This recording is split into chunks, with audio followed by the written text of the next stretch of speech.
afternoon, everyone. All right, let's get some energy here.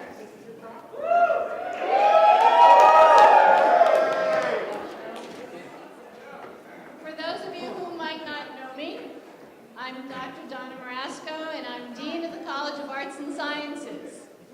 And I want to welcome you for the second annual College of Arts and Sciences Raft Debate.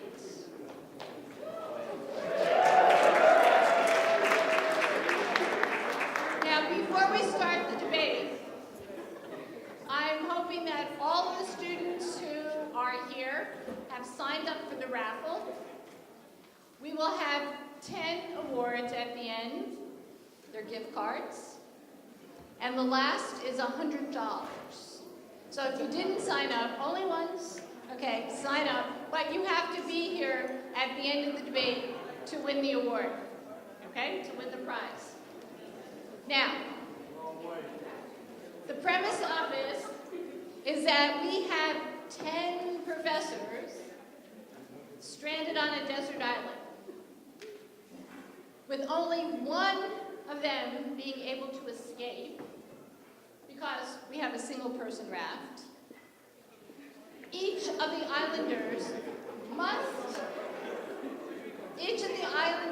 must argue why they, and only they, should be the ones to be in the raft because their discipline is most important and therefore most deserving of survival. So the way this is going to happen, I will be pulling out a name from my basket so that there's no bias in who goes first. And that faculty member will have 3 minutes to give their case on why their discipline is most important. After we go through all 10 faculty, we will then again hear from each faculty with a rebuttal so that they can counter the arguments made by the other disciplines.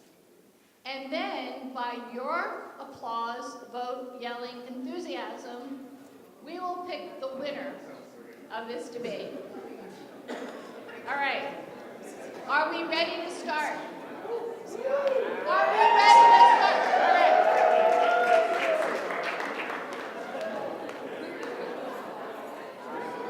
And we have our timer who will tell us. So, all right. Our first, are we ready? From mathematics, Carlo Fazioli.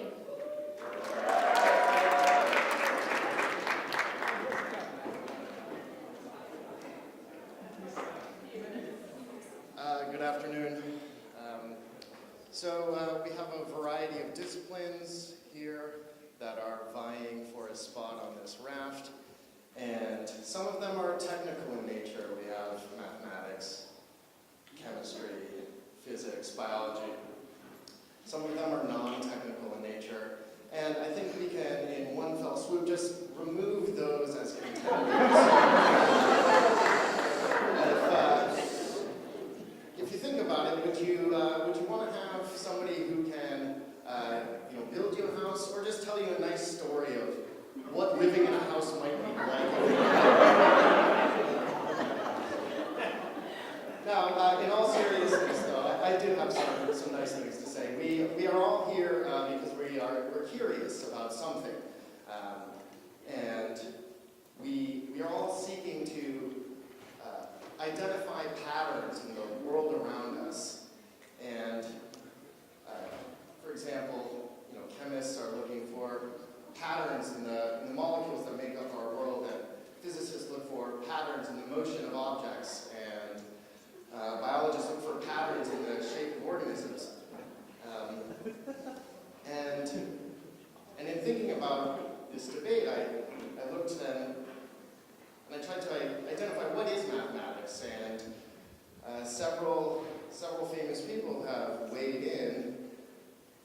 Walter Sawyer in the 1950s said mathematics is the study of all possible patterns.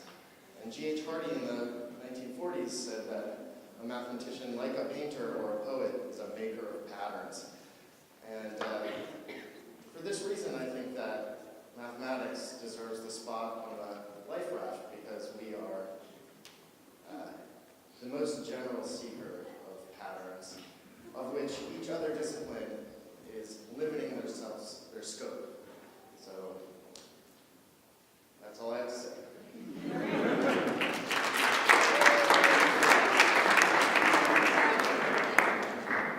So looks like I'm being biased and picking it out. Since I'm now down on floor level, I will have other people pick out the next seeker.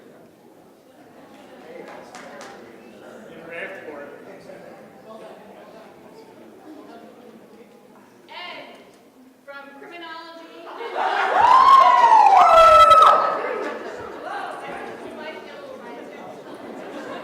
Okay.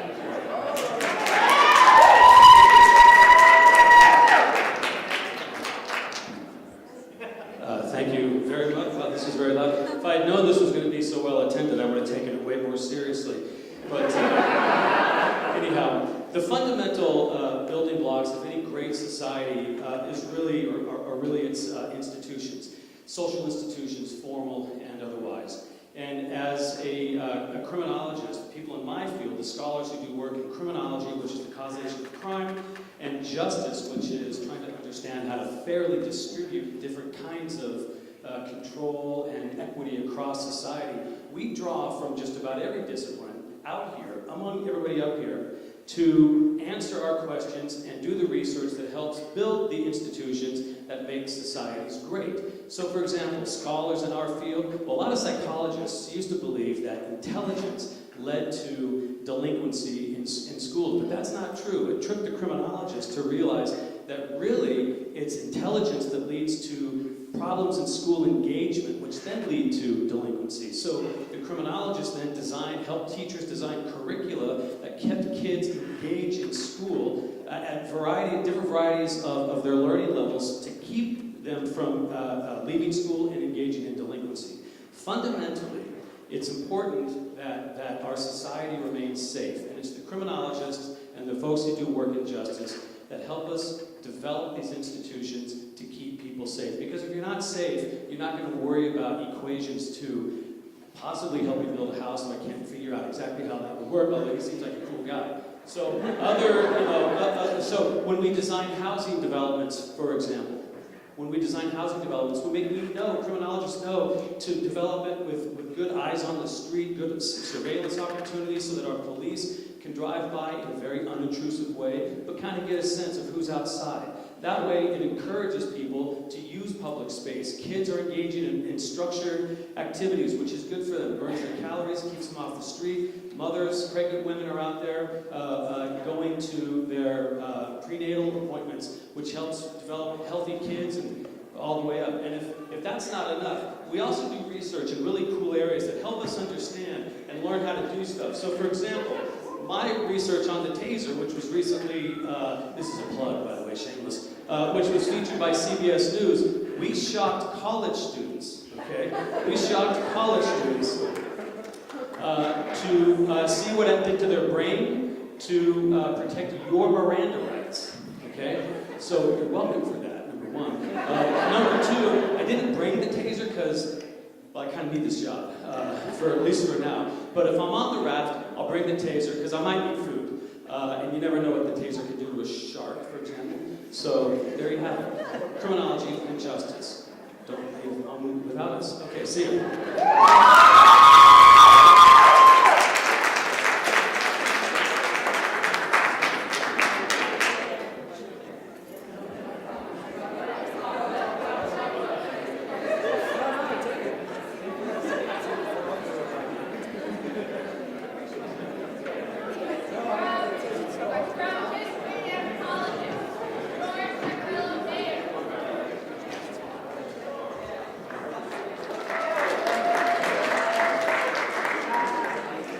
How y'all feeling today? Who in here has seen The Walking Dead? That's a lot of people who know that I'm already going to win this debate right there. Why? Because you know that if you've seen The Walking Dead, you know that the real danger is not the zombies, right? Who's the real danger? Us, other human beings. You also know, if you watch The Walking Dead, that science is not going to save you, and that your only salvation is going to come with your ability to create a community of people, to organize that community, and to determine how decisions about power in that community are going to be made. Politics, right? Come the zombie apocalypse, and it's coming. Politics is going to be your only salvation.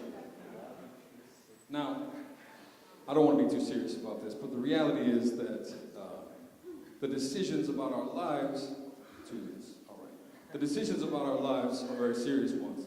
It's not the case that people are starving to death on this earth because there's not enough food and we need to genetically modify some new food to feed everyone on this earth. It's not the case that the earth is dying because it can't sustain this amount of human life, and it's simply the fact that we haven't been able to collectively get together and make the decisions necessary to do that, which raises interesting questions. If I understand the premise of the Raft debate, it's that there's a mainland over there full of people. Let's call them ordinary people. And then there's an island full of experts. This makes me wonder if the problem is not really that we need some experts on the mainland, or if maybe it's a blessing, actually, that the experts are all trapped on this island and they can't get over there. Do we really need chemists on the mainland to design pharmaceuticals that we don't need? Do we need communications majors to market them to us and convince them that we do need them? Do we need psychologists to help corrupt politicians get elected so that nothing ever changes? Or should it really be the case that we let the ordinary people run their own lives? I don't know if that's a vote for me to stay on the island or leave the island, but just remember this: vote for me or the zombies win. Thank you.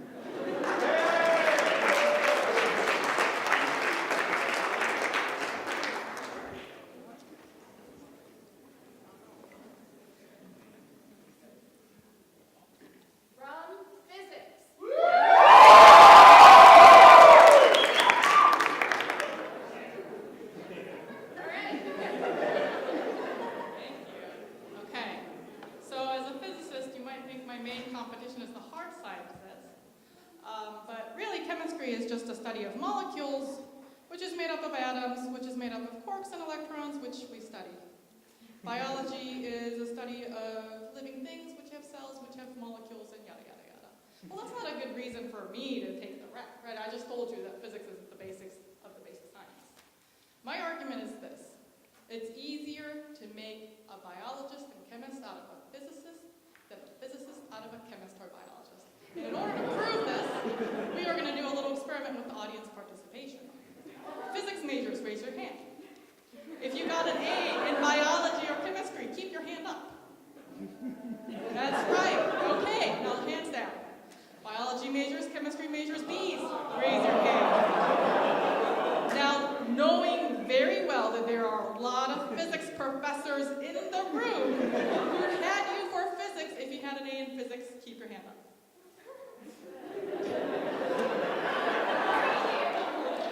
Okay. All right, so I'm taking care of chemistry and biology. No, but honestly, I actually think my biggest threat is from the humanities, because I am a scientist that believes in humanities education. And to me, like, the humanities is a study of us, we are, our collective history, understanding how we work. But there is one problem with sending this Raft down with the humanities professor, and that is, what if the Raft punctures? Do they know how to make a sail to make the Raft go faster? I mean, what you wanted is an experimental physicist, because give us duct tape and WD-40, we can fix anything, right? Now, if anybody back here made a face like, what is WD-40, you probably don't want to vote for that person.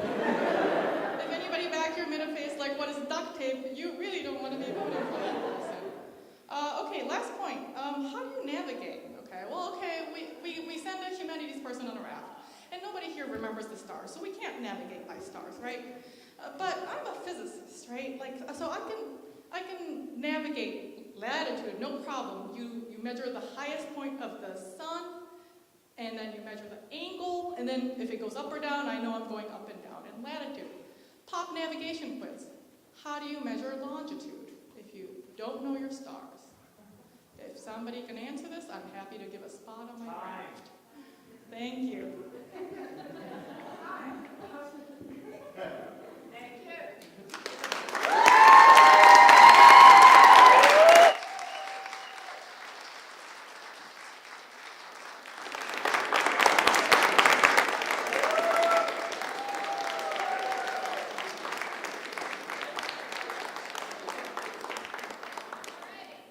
From biology, Susan Gardner.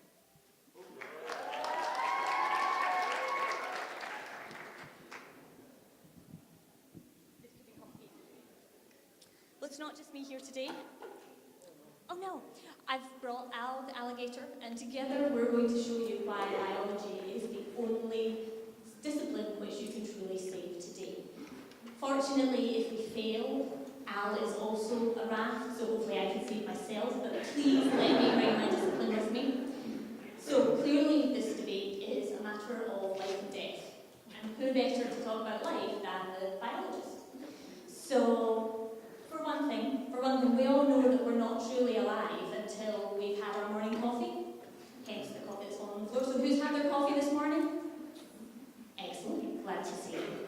So we all know that coffee hopefully comes from plants, and plants are alive, and that is biology as well. So we take beans, we make nice tasty treats, and then we benefit from them. Now, if we didn't have biology, we wouldn't have things like coffee, we wouldn't have chocolate, we wouldn't have cheese, and in a few years when you're old enough, you wouldn't have beer either.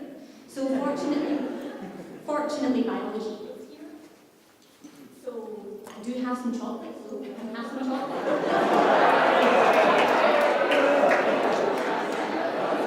Good audience participation. So we do have chocolate. The coffee's fallen on the floor, and I'm not giving away beer, sorry guys. So who would want to live in a world without coffee and chocolate? Not me. Another thing that biology can offer, we can offer you health. Hopefully you're all happy and healthy here, and that's because of medicine. What would you do if you didn't have biology, and say you had Fresher's flu, or say you had examitis? These are real biological student diseases, of course. So what would you do without medicine? And we all know that at the heart of medicine is biology. We'll just prove this here. So we have a stethoscope. We listen to his heart. He's a medic. Listen, biology.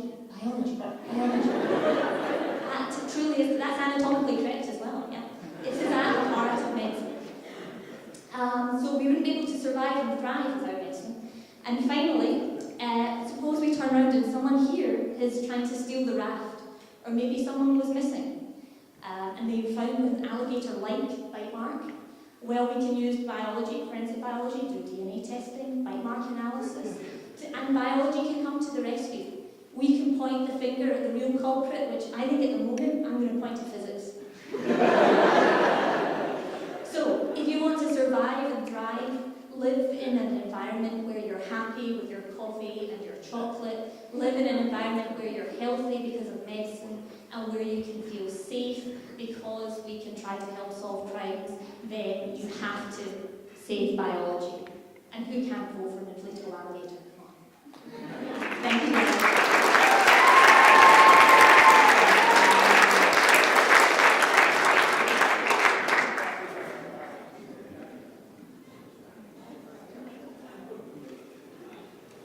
From psychology, Naomi Goldstein.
world without music. Psychology helps us understand our drives for happiness.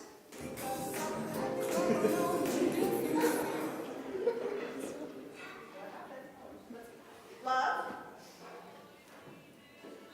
Sorry, we, see if I can turn this. There we go. Okay, so far it's got psychology helps us understand happiness, love, and of course, sex. Let's talk about sex, baby. Psychology also brings us closer to our darker and more difficult emotions, from anxiety Don't worry. to aggression to stress and jealousy. I'm just a jealous guy. Dig deeper beyond emotions into personality and mental health, and you get the ever-fascinating subject of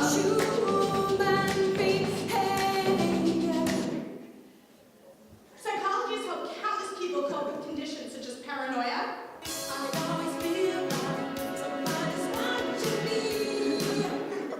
antisocial behavior,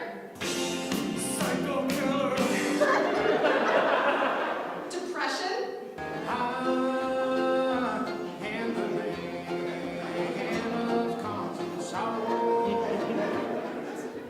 addiction,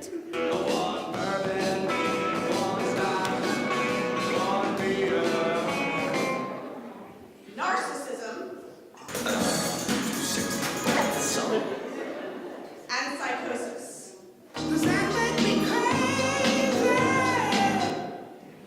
These emotions, personalities, and mental health symptoms can be understood through the many disciplines of psychology.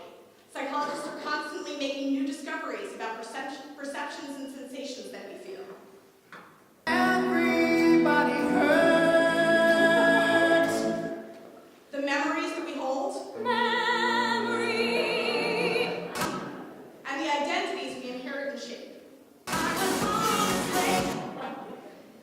Cognitive psychology that explains the different lenses through which we perceive the world and ourselves, teaching us the importance of positive attitudes, Accentuate positive.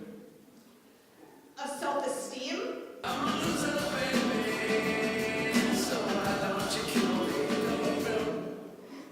and the decision-making tricks that our minds can play on us, like hindsight bias.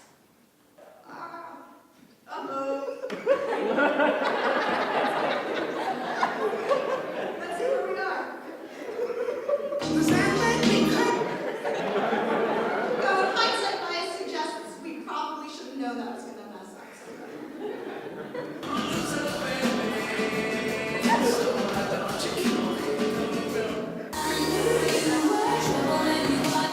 There was our hindsight bias. And social psychology helps explain how we treat each other, and it points toward how we can do better. It lays bare the nature and causes of stereotyping It's not that easy being green. and prejudice, Some people got no reason to live. why we submit to authority,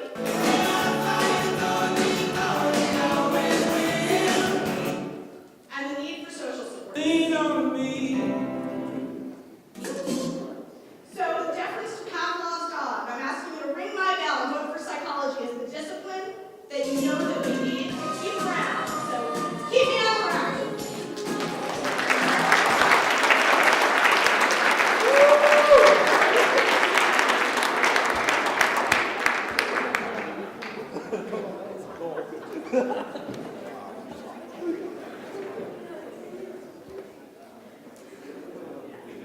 From the police department.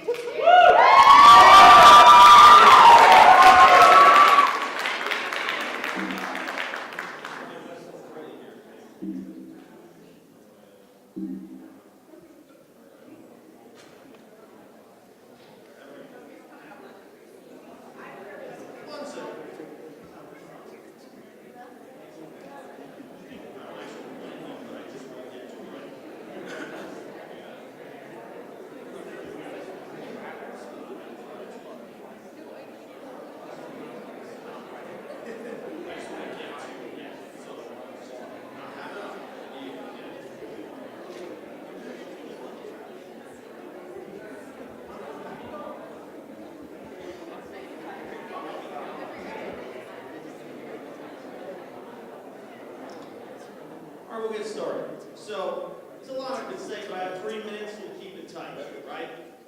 Now, you probably think if you know anything about me, that I'm going to hit you with a barrage of rapid-fire facts, and I'm going to come at you with all this knowledge, but I'm just going to bring a little bit. I just want to do a little bit right now. Okay, so first let's start with the department title, right? The Department of Biodiversity, Earth and Environmental Sciences. That took like a third of my time just saying it, right? It's pretty long. Now, the thing is, why is it so long? We have to abbreviate it for a reason. Because we do a lot, right? We do an awful lot.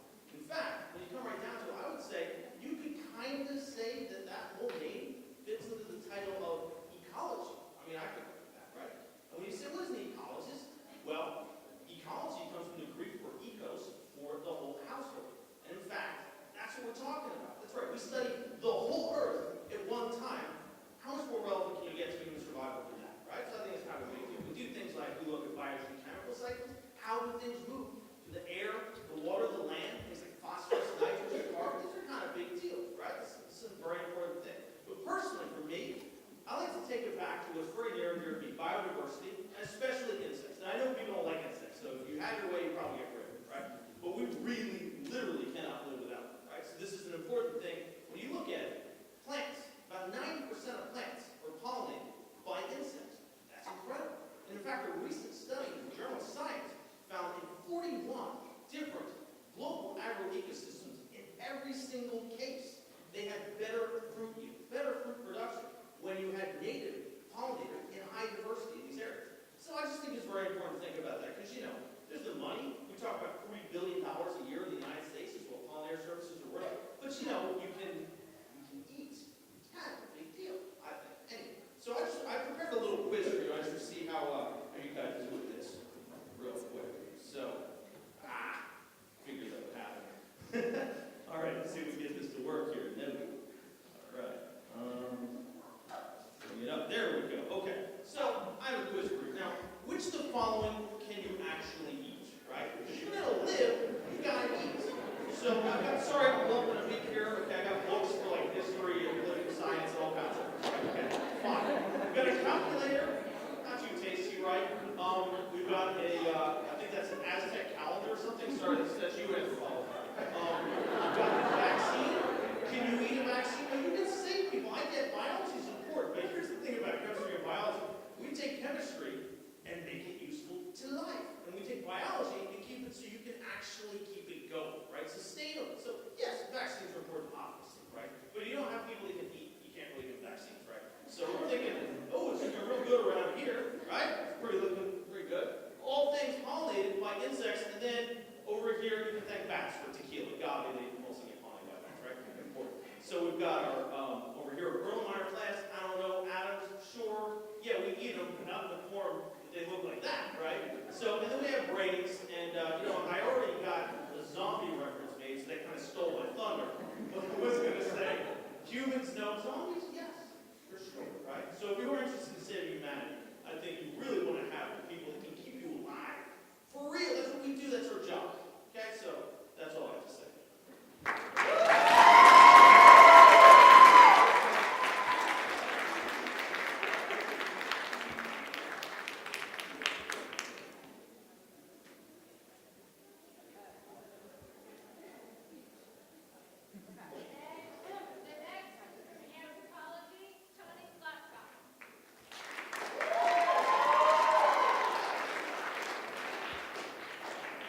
First of all, whoever's in charge of the raffle, I thought when it said student raffle, it meant winning a student.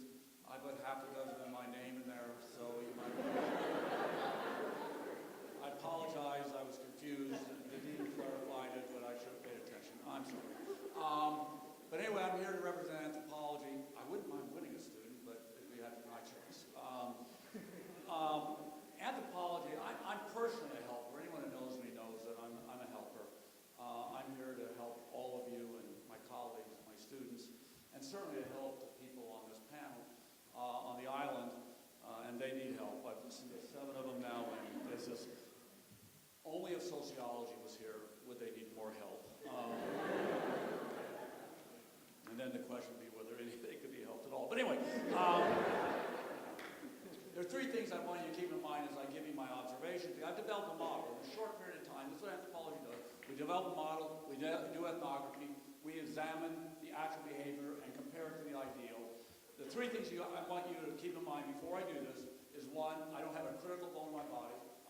Two, I'm completely objective. I love subjectivity, and I'm completely sincere in everything I say and do. And the anthropology majors know that for a fact. My model projects and predicts that this is going to turn into a Lord of the Flies scenario. I believe that the real scientists, that would be the physicists, the chemists, the biologists, the mathematicians, will constantly belittle the non-scientists because their work is not scientific. And they will have this perceived superiority and they'll form a club.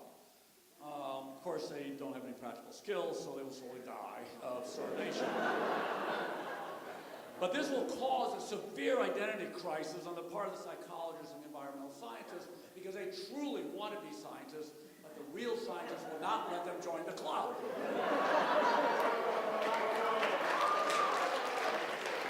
They will become depressed and wallow in self-pity. The political scientists will object and say, look, I'm a scientist. It's in my discipline, my name, political science, I'm a scientist. But no one will care.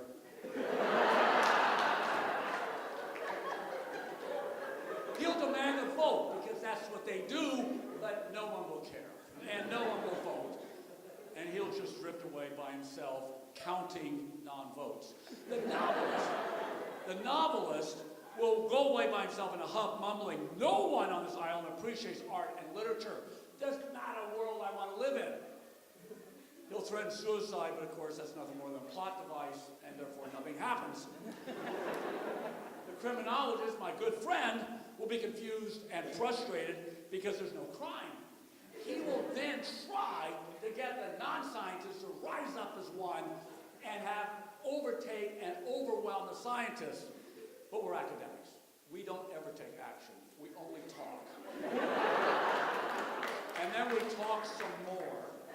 And nothing happens. So my good friend Rob will wander aimlessly in circles until he also dies of starvation. So that's why you need an ethnographer. I will record this. I will record everything of the sordid events that will obviously happen. I will then go write an ethnography. I will then take it to the outside world, tell them that we cannot repeat this utter stupidity of putting people on an island like this, and keep this from happening year after year after year. We must put an end to it.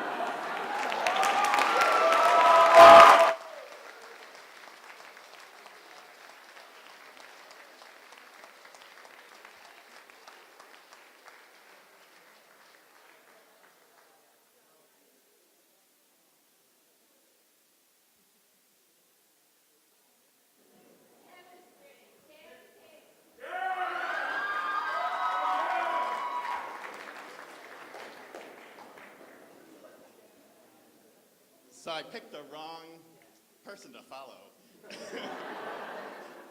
But I'm going to try and take the high road on this. So I'm not going to trash my fellow competitors on this island, because I could just make a poison and kill them all if I wanted to. But really, if we're thinking about rebuilding society, so what better way to start than the basic building blocks of everything? Atoms and molecules, chemicals. So we have to combine them together, and as chemists, we know how to do that. So we know how to make and create things. In fact, where did the plastic come from to make that raft? Chemists made the plastic. So the physicists can try and fix it, and there's going to be ways of doing that, but chemists made the plastic, so without us, you wouldn't even have the raft to sail out on. If you're going to rebuild society, we need to rebuild the infrastructure. We're going to need concrete, we're going to need glass, we're going to need asphalt. That's chemistry. On the island, before we head off, we might need a fire to keep warm. That's a combustion reaction. That's chemistry. So once we get off the island to rebuild our society, we're going to need energy sources. We're going to need combustion, fossil fuels, we're going to need alternative energy sources, nuclear power, we're going to need solar energy. That's all chemistry. To cure the zombie apocalypse, we need medicines. Who makes the medicines? That's chemistry. To give us cures so we don't suffer any diseases in the future, again, more medicines, more pharmaceuticals, that's chemistry. For chemists, we need to be able to, as we combine these different chemicals, we need to know which chemicals to combine. We don't want to combine them and make things that are toxic. We don't want to make things that are dangerous. Only the chemist is going to know which chemicals to combine. Again, that's chemistry. We need to be able to analyze the chemicals to figure out which ones are going to be toxic, which ones are going to be safe. Again, that's chemistry.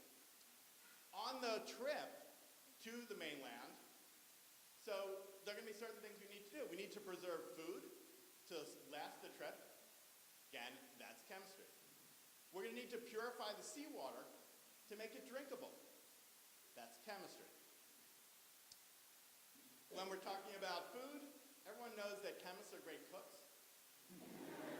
Because cooking is just following a lab procedure. That's chemistry. Finally, if we're going to repopulate the world, you're going to need to find a mate. And what's the term that we use to describe people who are compatible? That's chemistry.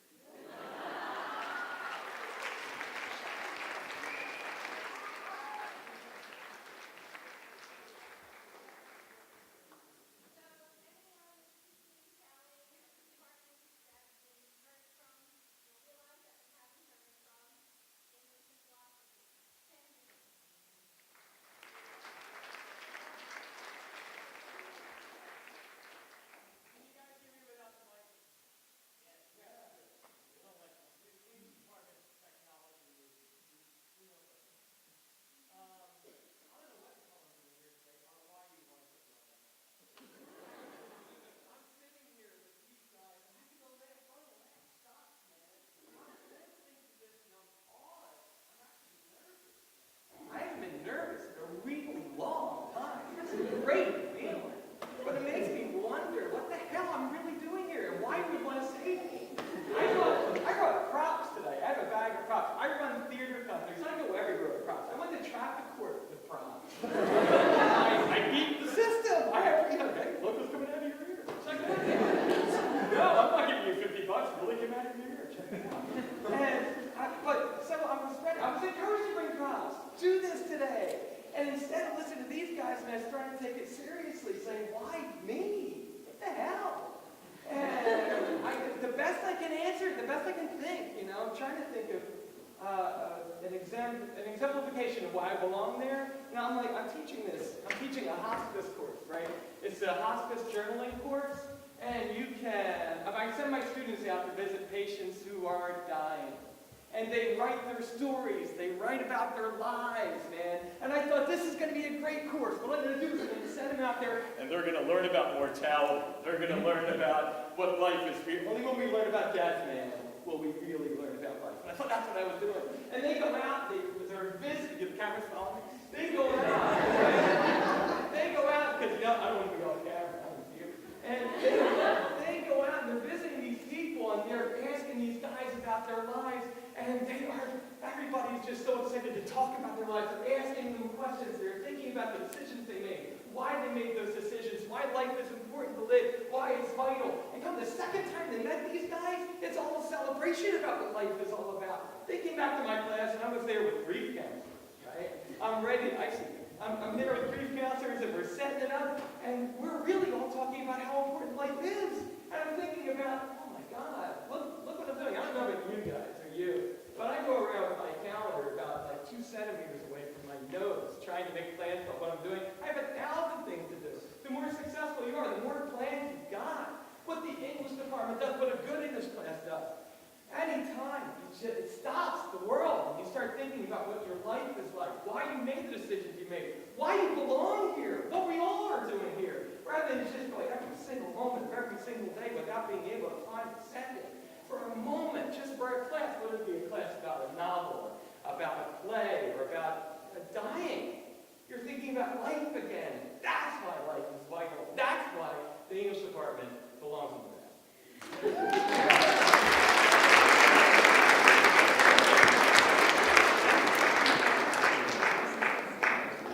All right, now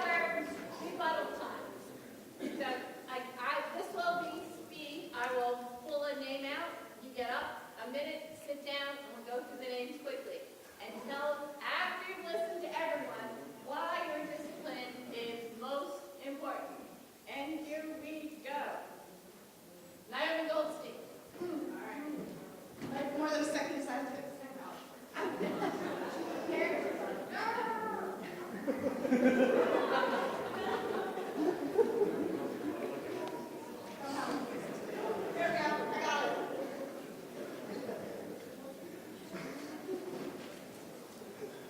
right. So you've heard from all these people, from these other disciplines. You've heard them make their claims, right? But you know in your heart of hearts, it's all nothing that people, right? So every single one of my favorite musical artists from the 1980s told us in the same epic song,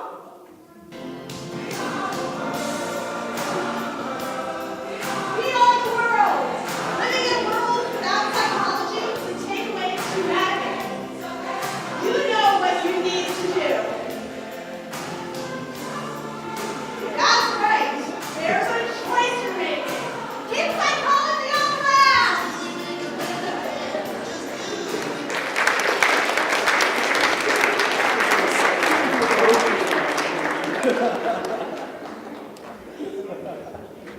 Dan Grant.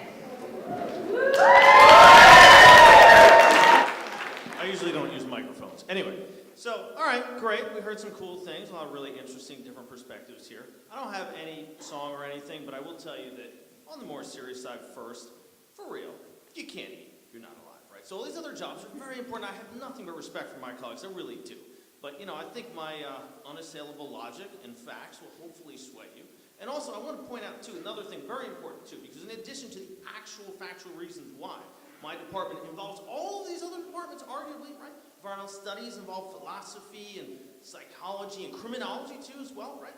And when you think about, like I said already, obviously biology is part of environmental sciences, obviously, right? So is chemistry. It's applied chemistry in many cases. But I want to point out a really important thing, too. You heard some amazing rhetoric. You saw some really cool things, some nice props. However, we did hear about zombies, right? That's cool. That happened to 2 of us. I was really disappointed because he went first. That's a shame. But I also mentioned not only zombies, but tequila. So thank you very much. That's all I have to say.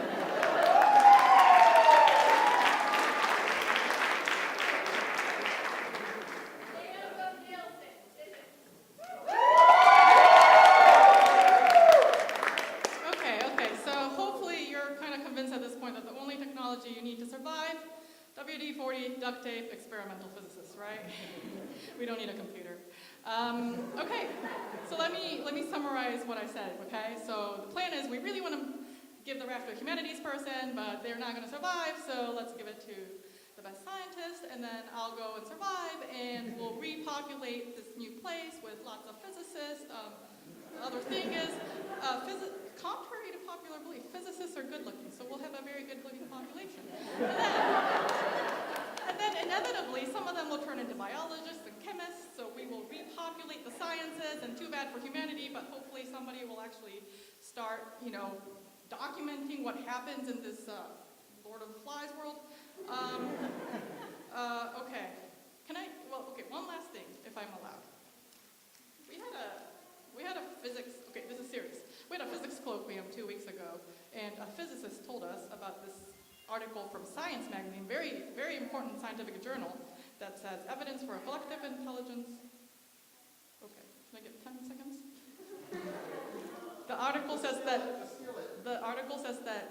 an intelligence factor for a group is not the average intelligence of the group, but how many women you have in the group. So I think the 3 of us should get on the raft and leave. Thank you.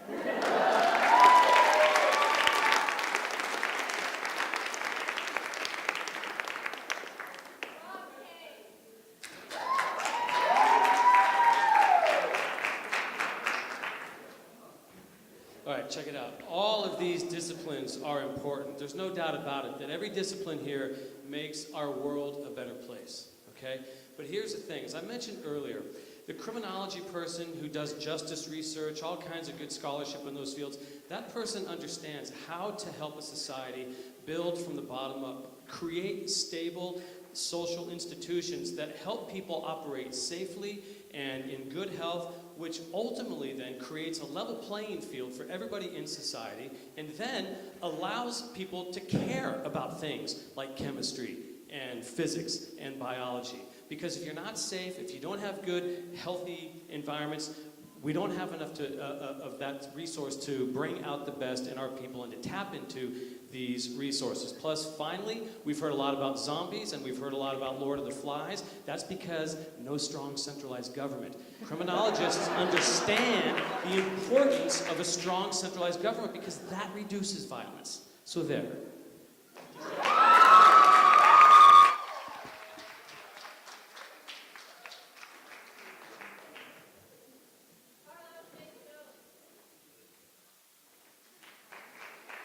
All right. Rebuttals. The criminologist said something about designing a housing development with ease of surveillance. You're making me nervous, man. Let's see. What else? The physicist, you mentioned navigating by measuring angles. Well, that sounds like you're doing math to me. Biology, you have a compelling argument. Coffee, cheese, beer, we love these things, but I think they all existed well before the field of biology. Bees, you said you do a lot, and I think that's true. Your department does a lot, but math is a prerequisite for almost everybody. So I think if you do any sort of quantification, abstraction, generalization, then fundamentally you're going to be doing some math.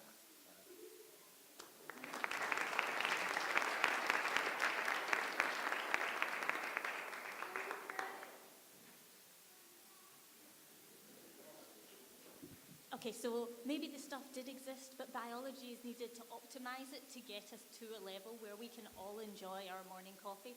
Otherwise, you might be fighting over your coffee, and then it could turn into Lord of the Flies there as well. I'm not entirely sure why we're talking about zombies, because at the end of the day, it's all about life. And as I said, biology is the study of life, so really you need to save biology. People keep talking about housing developments. Like, do we really need houses? Surely the key things is making food, enough food, having different resources, but living in a house, before we didn't always live in houses. So surely it's about the central features of having enough food to support people, being able to be happy through having chocolate and coffee, being able to have these choices that we can have them. And a lot of people have been saying, that they don't like biology, or biology is, they're looking down on us. But that's only because they're scared. Because really biology is interdisciplinary, and you may be able to take physicists and change them, but biology, biochemists, we interact with every discipline. So save us, and really you could be saving everybody. Please.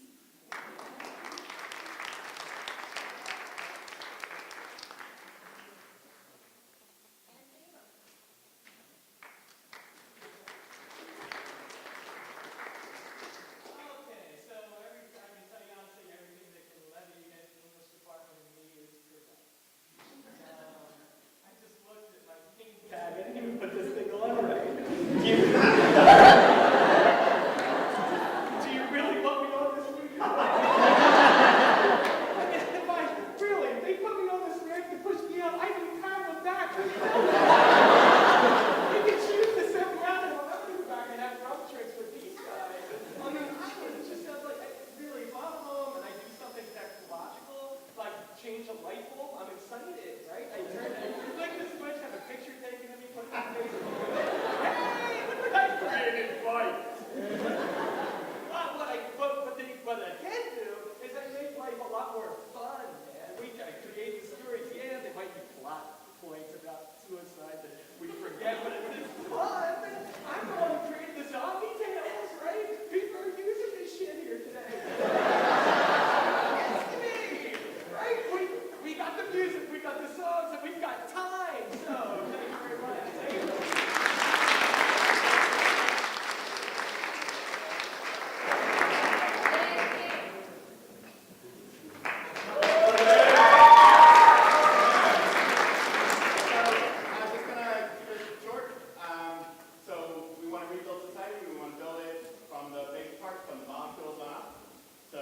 Chemists are going to be likely to survive. We're going to be able to purify water to survive the trip, and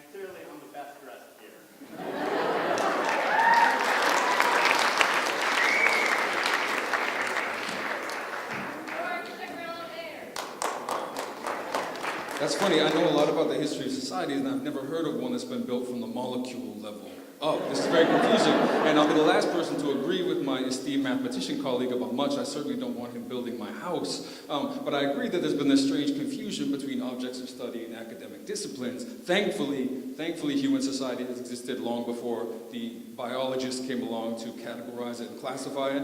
Thankfully, coffee and chocolate existed long before the biologists determined that that was a thing. Thankfully, people have been around and organizing themselves. People have been having sex since long before the biologists and the chemists and the psychologists sucked all the fun out of it. And so the reality is people have been doing these things, people can continue to do these things, and a vote for politics, I mean, you vote for Hillary or Jeb if you want, don't vote, I don't care. But vote for yourselves, because you're the only ones that are going to be able to do this in the future. Vote for politics, vote for yourselves. Thank you.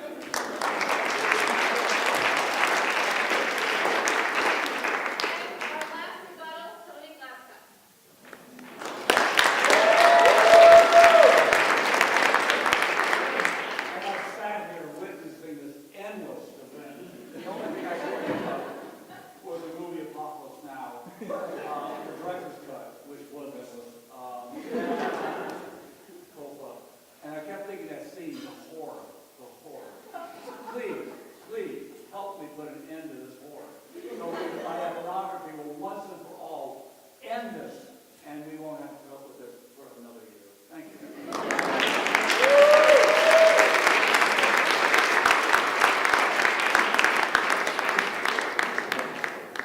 All right, now's the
Wait. Tony, wait. Before I announce the winners of the raffle, I just want us all to give a great round of applause for everyone here. They've been wonderful.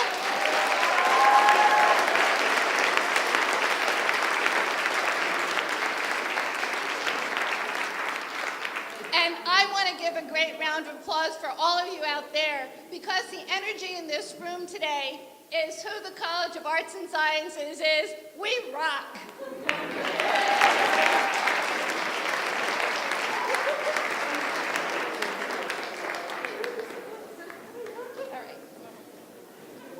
All right, the winners. Amanda Torres from Environmental Science. Go to Diane and she'll give you your award. The first are, how much? They're $25 gift certificates, the first ones. Okay, so Amanda Torres, are you here? Francesca Torno, psychology.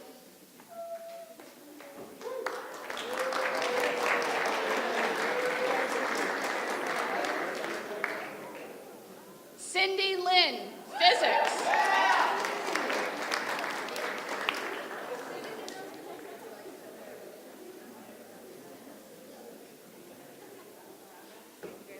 Solene Kaur, anthropology.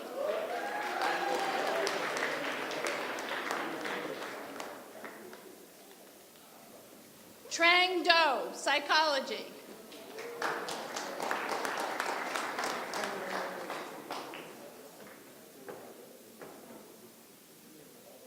Megan Madrigal, history.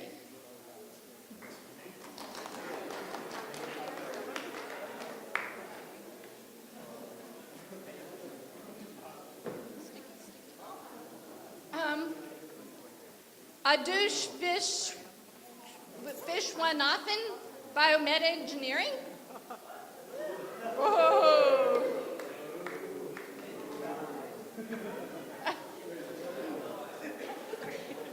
How many more do we need? We have 4 more. Kaizen Jiang, ELC.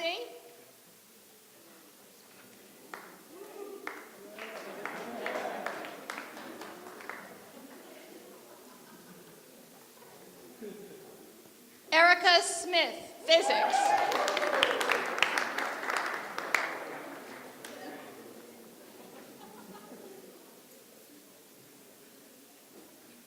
Priyanka Nair, psychology.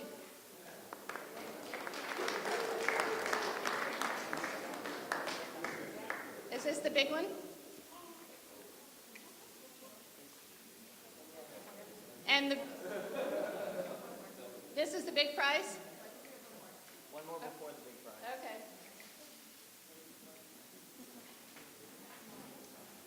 Liz Wills, physics.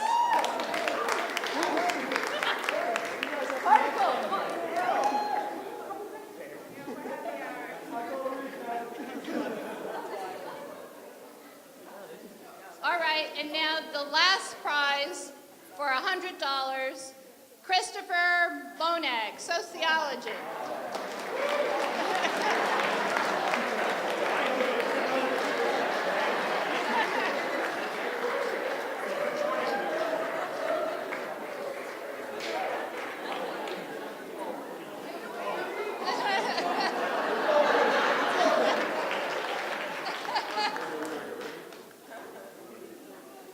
And please finish whatever refreshments are back there. Thank you so much for coming, and see you next year.